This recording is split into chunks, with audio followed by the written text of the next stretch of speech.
Hello and thanks for joining us this afternoon on Afrique Media. Your Pan-African television is the program Views on the Continent. And this day, as usual, we're focusing on issues and events that what is making news around the continent. And our focus today is Cameroon, where there have been renewed calls for a government of Cameroon, President Biya's government, to find lasting solutions to the 4-year-old conflict in the two English-speaking regions. The United Nations Secretary General Antonio Guterres, as well as Pope Francis, are calling for a ceasefire or pressuring Biya to call for a ceasefire in these two regions as the war now turns the fight against a common enemy, the COVID-19. How will this cause be received, and what will the Cameroon government do in the days ahead? It's what we shall be examining in this program. You shall equally have the opportunity to share with us what you think and your opinion regarding this renewed calls from the United Nations Secretary General and equally Pope Francis for Cameroon's government equally to declare ceasefire and to open ways for renewed dialogue to bring back peace in the two English-speaking regions where conflict has been going on for close to 4 years, has left several dead and equally tens of thousands displaced. That's what we're looking at on the program today. Joining us in the studio to discuss on this particular topic, just to remind you once more, you can watch us on Star Times, and why not join us on Facebook Live? Leave your comments, we should have them right here in the studio, of course. Joining me, it's Fayevis, police analyst, here in the studio with us. Welcome, Mr. Fayevis. Well, thank you very much, Ben Luis. It's my pleasure marking present today, coming from the embattled northwest-southwest region, where it has not been quite easy. It's not a bed of roses. I think that we've been able to queue up with some things we gathered from the ground, both in Bamenda, in Bali, in Batibo. Those are the areas that I've visited, and to ascertain the issue on the ground. Yeah. And the truth in it is that the war is on. And so when I see some surrogates who say all is well, all is under control, they are simply lying. Because in Bamenda, where I went, I realized that councils like Bali, Bamenda too, even Bafut councils and a host of others are not holding in their constituency. Yeah. It's to tell you that all is not well.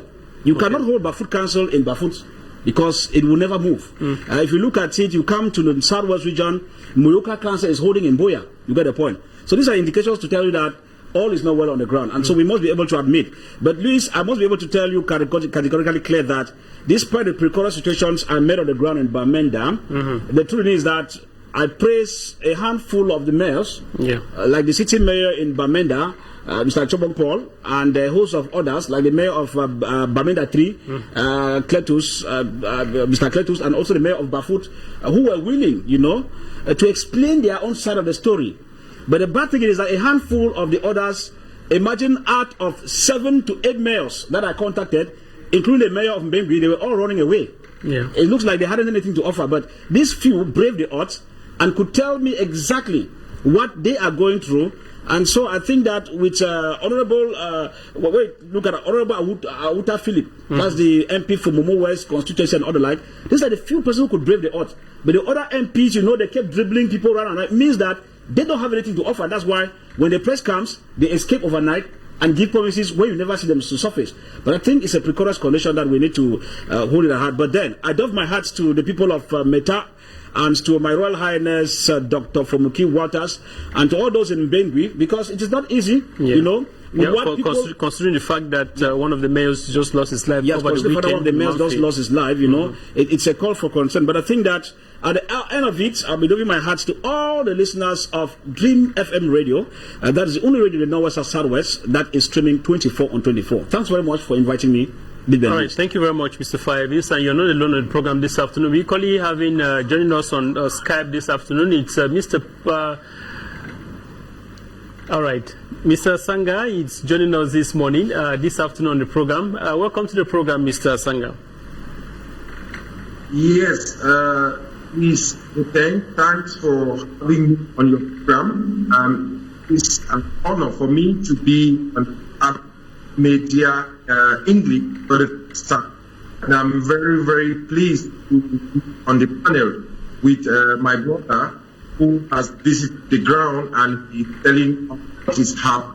And you want to understand that there is insecurity, but this insecurity is not total, and it has not engulfed every region of our Anglophone speaking Cameroon, which goes to tell you that the Ambazonians are not welcome by the majority or all the people of the Northwest and Southwest region. For one reason, because those who claim to be leaders are hiding here in the diaspora and they are not taking the lead. That person who is sitting beside you, he should be a leader and he should be able to represent the communities. He should be able to be talking on our behalf as Abakwa people, as the people of the Northwest and Southwest region, not somebody who's hiding here in the diaspora. So that was my introduction, and I'm very, very pleased to share the panel with my brave brother who is braving the odds, taking all the risks that it takes to go on the field and get the situation firsthand. You're welcome, my brother. Thank you very much, Mr. Sanga, for being part of the program this afternoon. Let me begin with you. The United Nations Secretary General Antonio Guterres, as well as Pope Francis, have renewed calls for President Biya to declare a ceasefire in the two English-speaking regions, of course, just like Mr. Farr said. Calm is still to return in these two regions. Now, what do you make of this recent call by Pope Francis and Antonio Guterres, considering that there have been several calls from international community for Biya's government to establish a ceasefire or to equally bring to rest and find lasting solutions to the crisis? What do you make of this recent call? I'm not a fan of taking injunctions from white boys. I'm not a Christian. You see the way I dress. But you want to also understand that Mr. Biya is a Christian. And at the height of this crisis, Mr. Biya went and with his wife were in Rome. So if his wife's friends are talking to him and he will listen to them, and I think it is welcome. You also want to understand that Antonio Guterres was also in Yaoundé, and they are not the only people who have been calling on Mr. Biya to bring an end to this conflict. Mr. Biya doesn't listen to his own black brothers and his own black citizens. You want to understand why he went to France and said, Je suis parti rendre compte à Macron.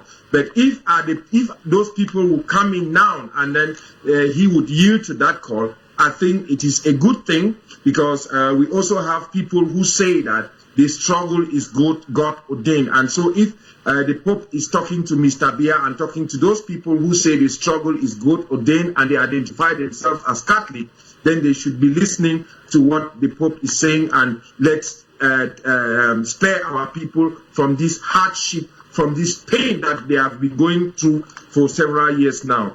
Talking about Antonio Guterres is in his role. You want to understand that my brothers who are here in the diaspora who call themselves Ambazonians, they have been to the United Nations. They have about the 7th internet government who have sent letters to the United Nations claiming that they have an independent territory, but today we hear them calling on Mr. Biya. That should be a clarion call, and Mr. Biya, who is a white boy with a black skin, should be able to listen to his white friends. Thank you.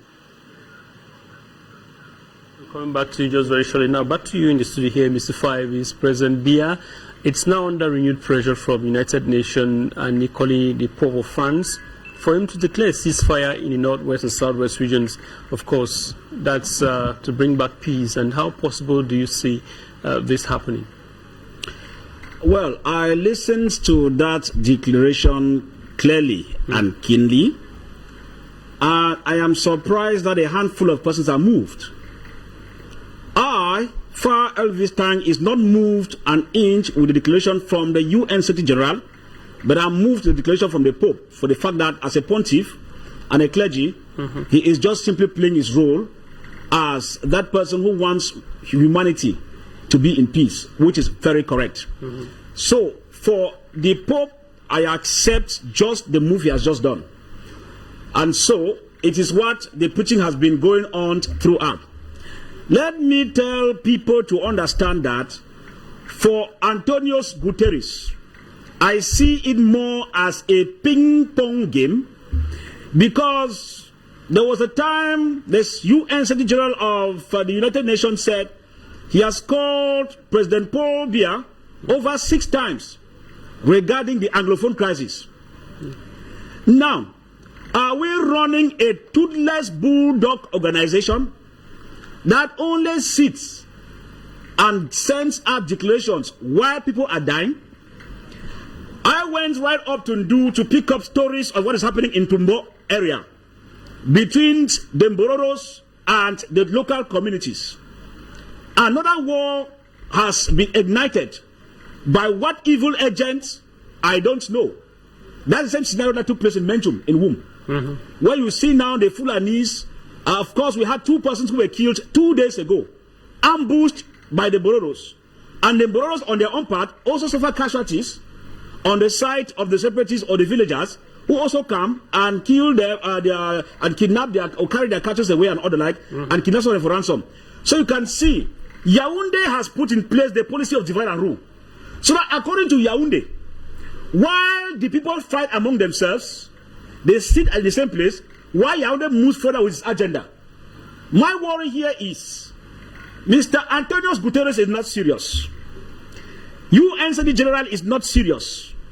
Because as I said, we need a proactive international organization and not a sleeping one. You cannot tell me that you don't have powers over member states to put them to order when you realize that human rights violations is being recorded on both sides. Are we going to die, all of us? Military die, civilians die, ambassadors die, before Antonio Guterres knows that the matter is serious for 4 years running? Let me tell you that these white men are not very serious as you see them giving those their declarations. My head is not selecting. Because in real terms, Mr. Luis, I said the ECOWAS and the ECOMOG forces are far more stronger than the UN and the African Union. I always give you the example of Gambia. Because when Yahya Jammeh did not win an election, only to stay in power, they marched a standing army from Senegal. A standing army of over 5,000 mixed paramilitary troops. And when Yahya Jammeh saw the way they were coming in, he had to abdicate and escape. Today taking refuge in Equatorial Guinea. Is to tell you that when you have a proactive organization, it is not mere speeches when people are dying. Fulanis are killed. The local communities are being killed. And there's no good referee because the government that was supposed to be the referee is also a partaker of sponsoring militias for its own favor against population in that area. How do we explain that Mr. Antonio Guterres is giving this about the 16th declaration he's giving? If he wants to tell me that United Nations is United Nations, as you send blue soldiers to conflict areas, they are supposed to have been present on the ground if Antonio Guterres was serious. And again, there are various means of bringing the government to order. I need not tell Antonio Guterres under international relations. There are embargoes that could be given if a government is not yielding for peace to return. Thousands of people have gone. Thousands are refugees in Nigeria. Others have escaped to Gabon, Equatorial Guinea. You can imagine. And thousands are internally displaced. You and I here in Douala, you know the hurdles young girls go through. Sex prostitution in Bonaberi in Douala. And in other parts, including village neighborhood. Having some of them are paid 10,000 francs, and because they cannot survive, they are forced to sell themselves. We know of banditry in the northwest, in the littoral region, and the central region, that's occasioned by those who are struggling to live, caused as a result of displacement to these areas. Mr. Luis, let us be serious. I have the impression that United Nations still thinks that this issue is a joke. And when houses are being burnt, industries are destroyed, CDC, the giant second employer after the state, is not on its full gear. Pamol, dangling on his part. These are companies that gave employment to poor Cameroonians. Is Mr. Antonio Guterres having a representative in Cameroon? If he has a representation in the Central African sub-region based in Yaoundé, he should have asked them to give him the royalties. There is a mafia going on. Mr. Luis, no member state can be above the UN. But Antonio Guterres is telling me that Cameroon cannot be managed by them, and that's why they give flimsy utterances and, of course, communicate that you are urging ceasefire to return. If you urge we are 94 years, I was not returning. Exactly. Yeah. What was wrong in you putting in place necessary measures? Of course, my brother Padi Asanga over there in Europe, I like him because he's an African. He's a Pan-Africanist. I, for one, would have loved us to solve the problems within our own capacity. But where it is not going, and where Padi Asanga cannot solve the problem as an African, Far Elvis cannot solve the problem as an African, a third party is required to get into this conflict. If not, Mr. Luis, you will hear one day that the entire sub-region is wiped out as a result of conflict between both parties. And of course, the special envoy of the United Nations at the American, from the American Diplomatic State Service, he said that they tried in Vietnam and did not win the war, and therefore Cameroon cannot think that they will win the war the way it is. It's a guerrilla warfare, meaning it's not a conventional war.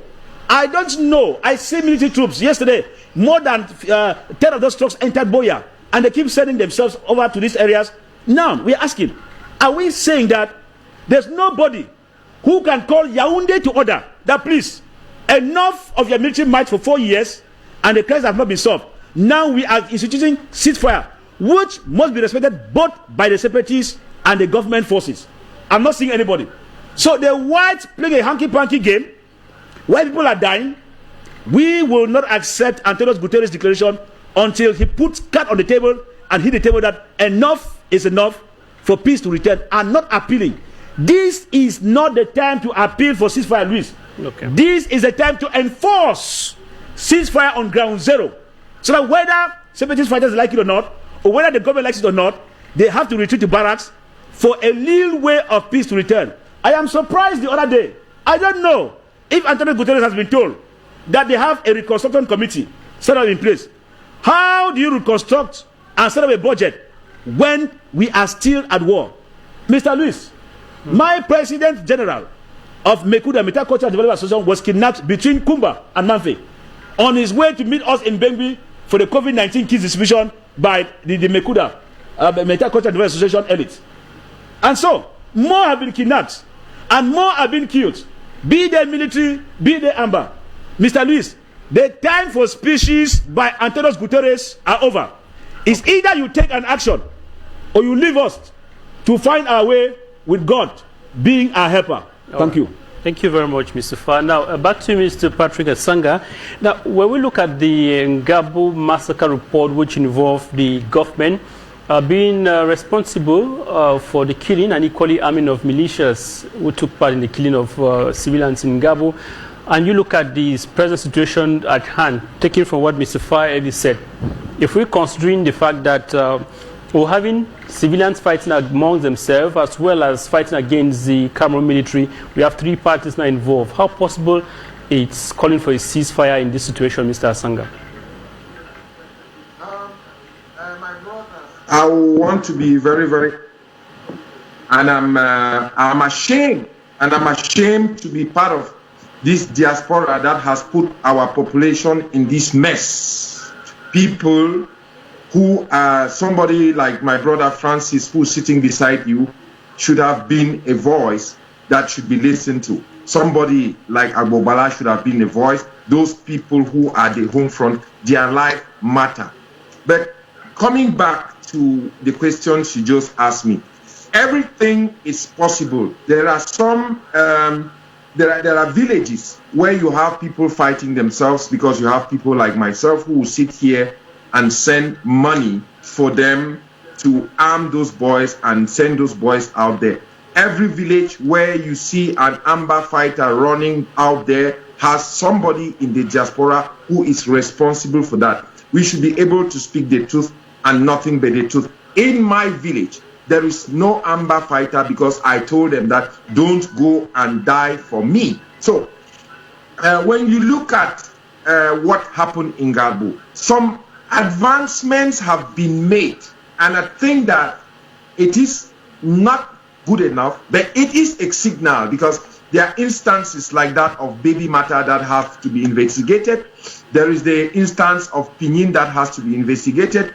There is the instance of Samsoya that has to be investigated. But we should not also forget about the Guzang massacre, which was ordered and commanded by people sitting here in the diaspora. We should not forget about the Bui massacre, which was ordered by people sitting here in the diaspora. You should not also forget about the Libyalem massacre that was ordered by people in the diaspora. You should not also forget about a certain Boss Koraman and Boss Asi, who were purportedly buried alive, ordered by people in the diaspora. So this is the type of diaspora that we have become.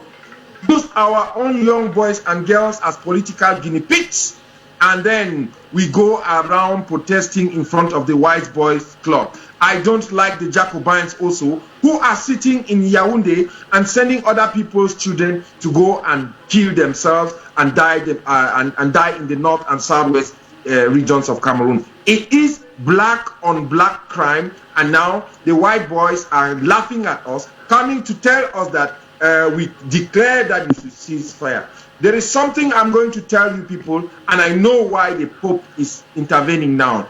Being a Christian, not being a Christian, I'm one of the closest collaborators of the Cardinal, His Eminence, to me, who is an agent of peace in that country, and I know that he whistled something in the Pope's ear, and that's why the Pope is reacting. You want to know the role that the Cardinal has played. You want to know that the Cardinal also has been stopped on several occasions. You want to know all the initiatives that the Cardinal has put in place to make sure that peace comes. But since it may be he will not be listened to because he is a black boy with a black skin like me, maybe the white boy will talk to the black boy with the black boy, or the white boy with a black skin, and then he would listen. And on this note, I want to make you people understand that the Cardinal, His Eminence to me, who is working very, very hard and is insisting that there should be minor national dialogue with our brothers and sisters here in the diaspora, is doing a lot of work, and we should respect this man. And that is why we think that we should also do something to de-radicalize the mentalities of our boys and girls, rather than counting on white boys on Clappers Club, like you, as my brother just said, the United Nations, Bretton Woods institutions. Those people have interest, they don't love us. And I think that that is the way we should go forward. And with the Garbu declaration from Mr. Biya's government saying that they have found scapegoats within the army, I also think that the civil society and my brothers should join hands with us to start legal actions against our brothers also who have sat here and ordered the death, the chopping of hands and limbs of other people, kidnapping for ransom, burying Efon Dian alive, and then beheading Florence Ayafo. These things were commanded by people that we know them, and we think that the Pandora box has been opened. There should be justice for all victims, and nobody should. There is nobody's life who is more important than another person's life. Thank you. Thank you very much, Patricia Sanga. Just to remind that you can be part of the program. Call us and share with us your opinions and numbers on your screen. We're happy to hear from you, your thoughts about the recent pressure being mounted on President Biya to call for a ceasefire. Now, let's get some of your opinions. Those of you online this afternoon, welcome to join us on the program. Let's have your calls.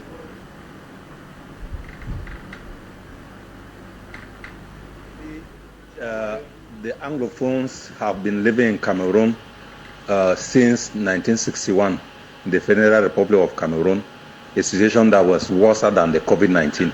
And since 2016 that the crisis started, we have been confined. We, the Anglophone, have been confined in our houses with the ghost towns and lockdown. So a ceasefire will just be a 50-50 and just a halfway to settle down the conflict, and not as if it will be a fight against COVID-19, because the COVID-19 enemy is a general case, and everybody in the whole world, and it does not know whether you are a separatist, you are a soldier, or you are a military, you are a president, you are who. It's a general pandemic, and we must be careful about it. The ceasefire issue will just be 50-50, will just be a halfway to solve the Anglophone or the battle between the separatists. You know that we came from the former British South. Okay. All right. Thanks so very much. Thank you very much for your opinion. Now, let's get another call, certainly, before we continue. Hello, welcome to the program. Good afternoon.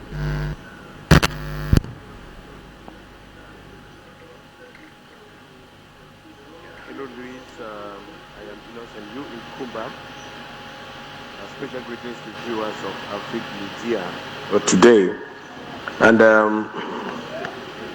we of the Northwest and Southwest regions have been trapped between the hard rock and the deep blue sea. That is the bitter truth. We have been forced to believe that the 4-year-old crisis, might not be put to an end by a government that has refused in toto to carry out what is called a crystal dialogue with those they are warring against. I'm talking about those who started this particular struggle in the very first place. If there is any iota of discussion, or there is any solution to ending the carnage that is in these restive regions, it has to do with a total ceasefire by both parties, and it also has to do with withdrawing the troops from the field and putting up a discussion with the original government or the personalities who actually started this particular carnage. It is not the first time Pope Francis and the Catholic Church in general, or called the churches in general, and the United Nations scribe Antonio Guterres are asking for an end of the carnage, or calling on the government to withdraw the troops from the restive regions. Last year we saw the same call, and it was the Minister of External Relations, Lejeune Belambela, who called all ambassadors to the External Relations conference room and told them that Cameroon would not entertain the interference of other countries or other nations, organizations in what he himself termed the internal affairs of this particular nation. The European Commission has sat, the United Nations have been sitting, and nothing has been done. Is it now that something will be done? In fact, we also saw last year the masqueraded dialogue, which was staged to make believe that there is an intention to peacefully put an end to the crisis. Yet immediately after that particular dialogue, or even when the dialogue was still going on, lives were still being wasted. We saw worse barbarisms in the restive regions. The pro-independent forces were still in the bushes, though we were seeing figures of people who have surrendered and have dropped their weapons, yet the military presence was still being felt. The case of Gabo and many others were heard. I can't go mentioning all of this, in spite of the huge military presence in this particular areas. I don't need to recount to you how things have been going on here on Ground Zero, because we are here present and we are feeling it, we are seeing it every blessed day. In fact, the strings are there, Louise, and if you tell me that the United Nations and the Pope will force this government we are seeing, to withdraw troops from the restive regions in Cameroon, I think. All right, thank you very much, Mr. Innocent, calling us from Kumba. That's, of course, the editor-in-chief here at the Lakeside region in Kumba. Thanks for your intervention and being a part of the program this afternoon. Now, just from what he said, Mr. Faivis, there has been several of these such calls from several organizations, and he said rightly that Cameroon's internal or external minister said whatever concerns Cameroon as regarding the crisis is an internal affair and should be managed at the level of Cameroon itself without the interference of other external bodies. Now, just like he said. Yes, not only the minister said so, even the Minister of Communication has said so. Yeah. The television has equally said so. They talk about the issue of sovereignty. Yeah. And so they said no country should intervene because Cameroon is a sovereign state. Now, you call a country sovereign state, but you go borrowing money every day. You are not sovereign. You cannot be sovereign when you feed fat on people at the level of borrowing, when you cannot initiate a project that you can help another country. All right. Now, Mr. Faivis, just before I come back to you, let's have Elvis is calling us from Biya. Elvis, welcome to the program. Good afternoon. Hello? You're on the program, Mr. Elvis from Biya. Let's Hello. hear you. Yeah, good afternoon, sir. Good afternoon. Welcome to the program. Yeah. So, what I want to say, what I want to say is that why have they tempered with the history of this country? if they don't go to the root cause of any problem, they will not be solved. The person have been calling that they should remove the Boko Ayot and the other, so that they should go for the real dialogue. But they don't want to hear us. So what we need to do is that we should go to the root cause of the problem. They will remove everybody and figure the talk, and so that they can ceasefire and everybody should be fine. So all of these things that they are doing is just waste of time, because you will never have solutions if they don't revisit the history back. That is just a waste of time. So that's our contribution to now. Thank you very much, Elvis from Biya. You said correctly, you think going back to the root causes of the problem, releasing those in jail, it's of course what you think is going to be part of the solutions, because that's of course what we're looking at right now, based on the calls which have been made by Pope Francis and of course the United Nations boss. Now, Mr. Fives. Yes, as I said, when you say you are sovereign, to a higher degree, because no country is sovereign as per se, but to a higher, an island. Yeah, but to a higher level, you are supposed to reduce your debt ratio or your debt rate. Now, you realize that we are still borrowing. We still borrow again another money for COVID-19. Yes, of course. Right. That's money still borrowed. So, how will a country live its entire life on borrowing? It is a sacrilege. And it's like they're happy each time they have a huge sum of loans. It's like they should not bother. They will pay the loans before disappearing. Nobody will come and pay the loans they engage. They don't yet understand. Now, Mr. Luis, in a nutshell, when you look at this Anglophone crisis, I have told Yaoundé over and over, just like the American envoy told them, you cannot win a guerrilla warfare as easy as you think, even if your armies are as sophisticated as those fighting in Iraq, Yemen, and elsewhere. Now, this is a government that we told them engage in a genuine dialogue, and they refused, and made a masquerade dialogue made up of CPDM militants and sympathizers who came there and were blowing grammar in the air.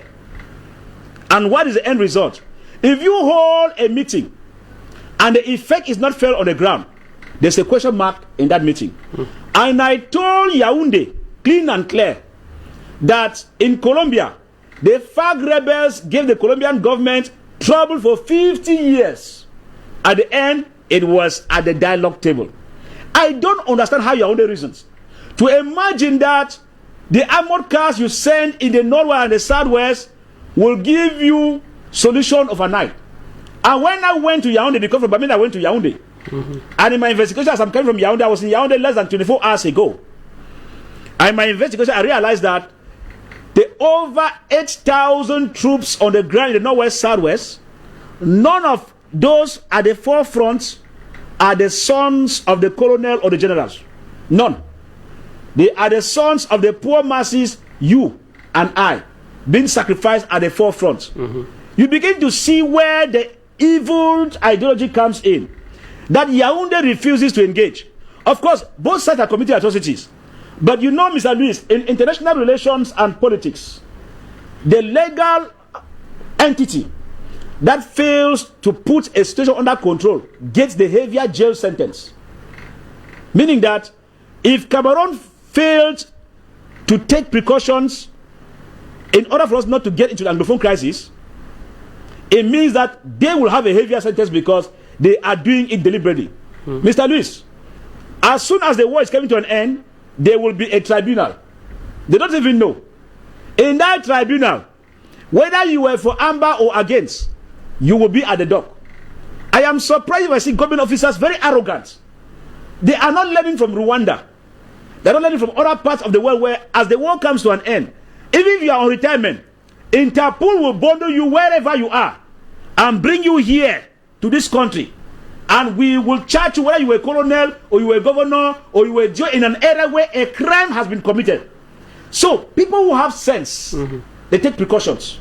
Those who think that they rule the world, I am telling you, we will be at the dock any moment from now for trials of crimes against humanity.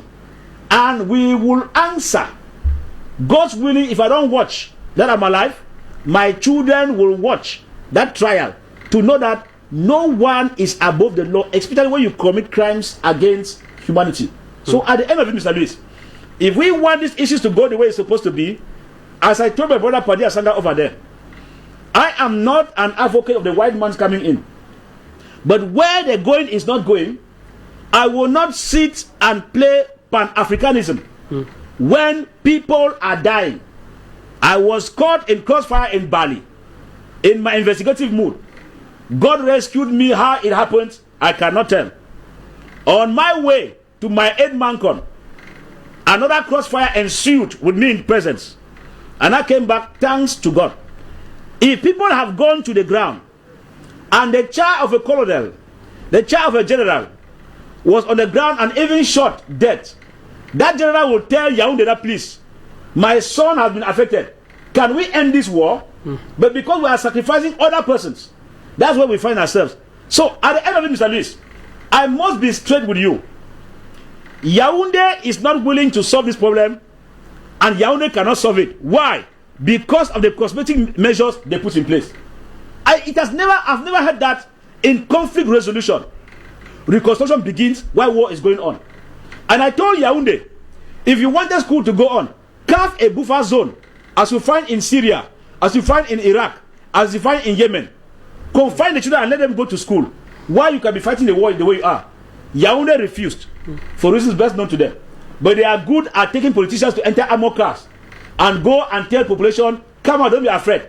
And then they retreat, and then things happen. So at the end, I see that there is a blood-sucking demon mechanism that is put in place for people to die and for blood to be soaked by whatever evil spirit is existing around the corner. But I think time is up.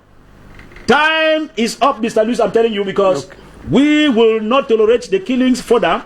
And that's why I am telling the UN, they are watching us right now, that leave policies aside. Follow what the Pope is saying. Don't play politics, because even after the war, some of us are dragging the international community to court for being accomplices to the killings in the North and the Southwest, because they have all it takes, yet they continue to finance. Do you know that monies continue entering Cameroon government's coffers? The loan you receive, over 200 billion, was still another loan. You don't know how it could be used. They say it's for COVID-19. But what checks do you put in place to ensure that it's only to fight COVID-19? So at the end, international community is an accomplice. Britain, France, the ex-colonial masters, they too will come to court, because if they did not divide us from the time of the colonialism, we will not be where we are today. Seeing this man as La République and seeing the other as the Amazonians and all the like. So they too must come to court to answer questions, because the killings we are having now, again, Mr. Luis, is abnormal when government-sponsored persons go in a conflict area and sponsor militias in the name of peacekeeping forces there. That's why the Ngabu incident is not yet telling us the truth. And they tell us that the militiamen are on the run. And I know when government people enter there, I know those who are behind saying that they should sponsor this guy. So, Mr. Luis, people should assume the responsibilities. All right. If we want this guy to come to an end, and we forget about the construction committee and all what they call them, dialogue. Ayub Tabe must be on the table. Okay. Those in the diaspora must be on the table. If these persons are not there, we will be blowing hot air. All right. You want them to be on the table, just like many, of course, are calling for genuine dialogue. Now, Mr. Patrick Asanga, according to what this new pressure, it's equally highlights that President Biya should call for a ceasefire and open way for a peaceful discussion to take place. Now, do you see Cameroon government being able to call for another dialogue as the national dialogue? Mr. Patrick Asanga?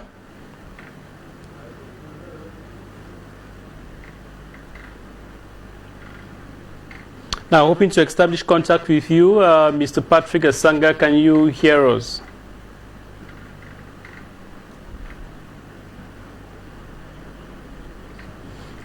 All right, we're waiting for you, Mr. Asanga, to get back to us. Now, let's have your opinions, those of you trying to get us this afternoon. Let's hear from you, your calls.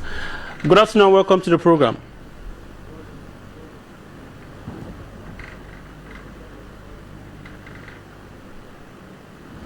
Hello, good afternoon. Welcome to the program. Let's hear you.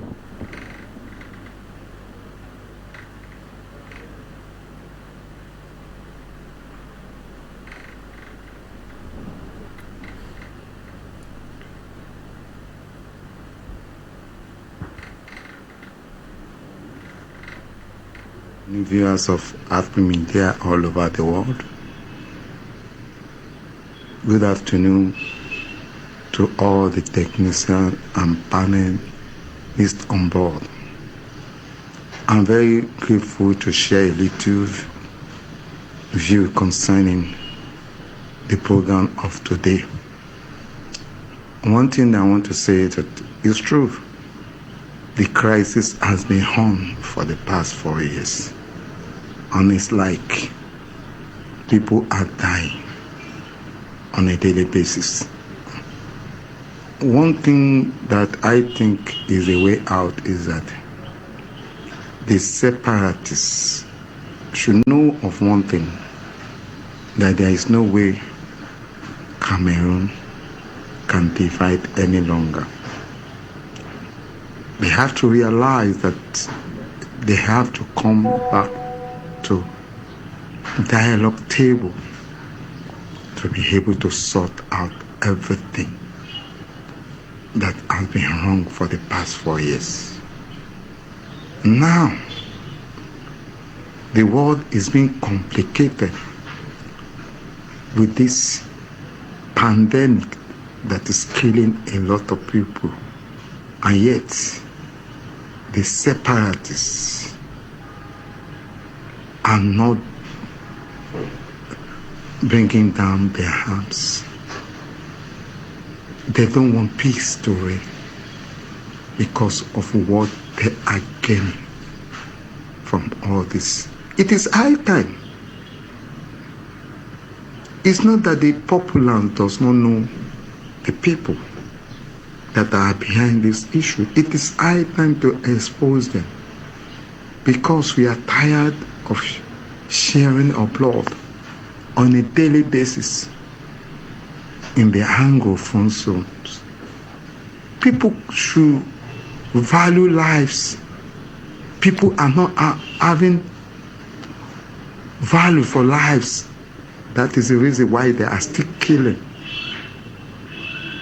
Whether it's a civilian that die or the militants, I want to still assure you, it's still a Cameroonian. Why?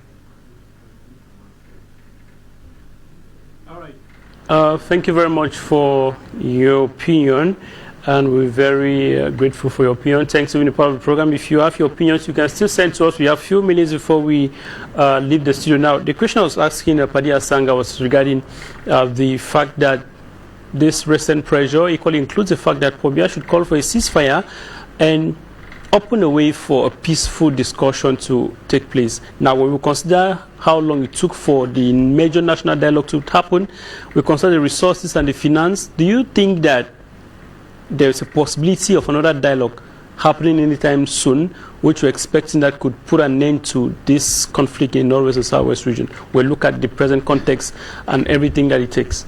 Yes, it is very possible. Very, very possible. And if Cameroon could borrow money to fight COVID-19, it means they can equally borrow money, because I know they are fond of borrowing. It means they can equally borrow money to put in place a genuine dialogue. It's simple. Mr. Luis, the cosmetic solution Yaoundé is putting in place is only playing for time. And like my brother just called and said the separatists drop their arms, this and that, because they don't want peace. No, the issue is on both sides, my brother. The government is at the forefront of this process. The government has the knife and the yam. If the government gets a third party and says, now it's time for peace, and the Amber fighters don't come for peace, then everybody will blame them for not coming for peace, because as I said, for steps under conflict resolution, there must be mutual trust for each other.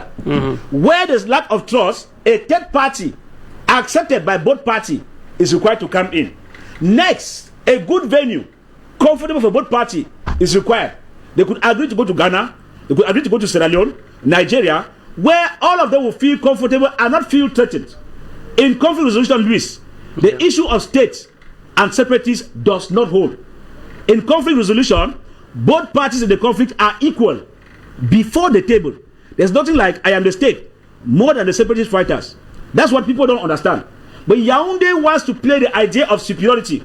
Once you come for conflict resolution with a superiority complex, you kill the entire peace process. And that's what they have not been made to understand.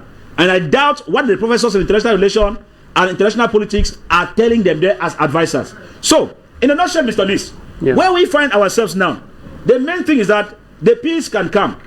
I said the genuine dialogue will come. Yaoundé is only delaying.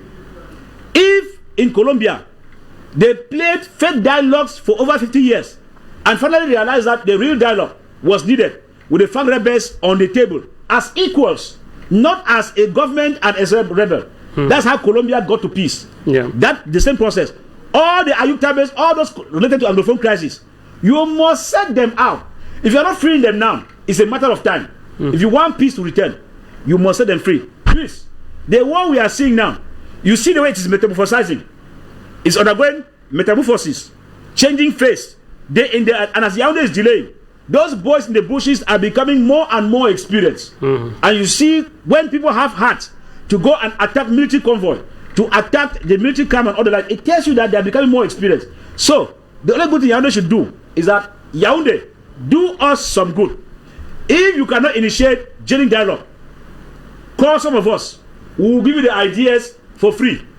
Institute your dialogue. Call third parties. Agree between the Ambazonians and La Republique. If you don't agree and you bring fake agents to represent whosoever, you will be wasting your time. And this war, Mr. Luis, if care is not taken, we still have a long way to go. A long way to go. If I see some hoodlums in Yaoundé sit and say, tout est sous control, everything is calm. The way the war started the first year is not the same now. Now it's targeted attacks. You could still have peace in Biya for the next 5-6 months. All of a sudden you hear that attack has taken place in the corner or in my 16. All right. So we have to be careful. Okay. God must be with us. We must fear God. Let's follow what the pontiff has said and engage genuine dialogue at a genuine place. We will see peace return, but we must do it whether we like it or not. All right. Let's have this last call for Kamer to continue with you. Hello, welcome to the program. Good afternoon. Hello, Louis. Good afternoon. Good afternoon, lovers of Afrique Media. Ngwe Mase calling from Douala, Cameroon. Last time I heard when the UN Secretary General Antonio Guterres told African nations who are at battle and the world at large to call for a ceasefire because of coronavirus, I just laughed. I just said one problem cannot help to solve another problem when this other problem has not yet been addressed. We know it is not the first time that the UN has been calling the government to end this battle, to end this war once and for all, to end the ceasefire. But the government seems to be in a deaf ears, seems to have deaf ears. But if the Pope Francis can also hear his voice this time along, and together with the UN again, can still come up again by telling the president of Cameroon, President Biya, to stop the ceasefire in the Anglophone region and to solve the problem, then it is a very, very good initiative brought in by these two people. Because since the outbreak of coronavirus, when we thought that maybe the coronavirus issue is going to distract people a bit, but yet the war is still going on. People are still dying in numbers every day and night. So there is a need for a ceasefire.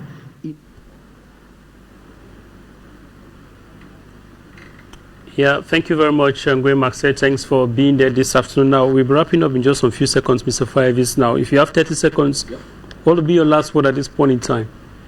My last word will be that Yaoundé must engage the necessary measures with those that are willing, even out of the country, to get this crisis come to an end. There's no subject that is a taboo subject. Let them get separatists on the table and talk with them, and then convince them why they think the country should not separate. It's genuine. Now, another last what I'm saying is that any crime committed on the ground, whether by separatists or by the government troops, we will give an account of it not long from now. All the houses have been burnt. Of course, people killed and all the like. We are documenting. Not me. International community and everybody is documenting. Yeah. And so at the end of it, I would like a GO. I like a governor to retire peacefully. I don't to retire after 5 years. We bring you for trial and we give you 60 years imprisonment. Then you will know that what they say in pidgin can kill no be leather. Let's continue thinking that we can kill and do at will as we like, because we have what it takes. The day of reckoning is coming. Let us love one another, and those who are sponsoring militias on the ground to fight Mbororo fight local communities and other like, which is not necessary, they too are on the books of history. They too will be sorted out and charged accordingly. Thank you very much, Mr. Firevis. Call for ceasefire and equally clear the way for new peaceful discussions. It's a recent pressure being mounted on Cameroon's President Paul Biya by the United Nations Secretary General Antonio Guterres and Pope Francis. Will this call be hit to? It's what we're expecting or observing to see. Until then, human race is being attacked by virus, coronavirus, of course. Now all the arms or the weapons are being turned against this particular enemy, COVID-19. Until we meet again, it's been a wonderful time with you. Stay then on to other programs on Afrique Media. Tomorrow, 3 p.m. It's another time. Bye-bye.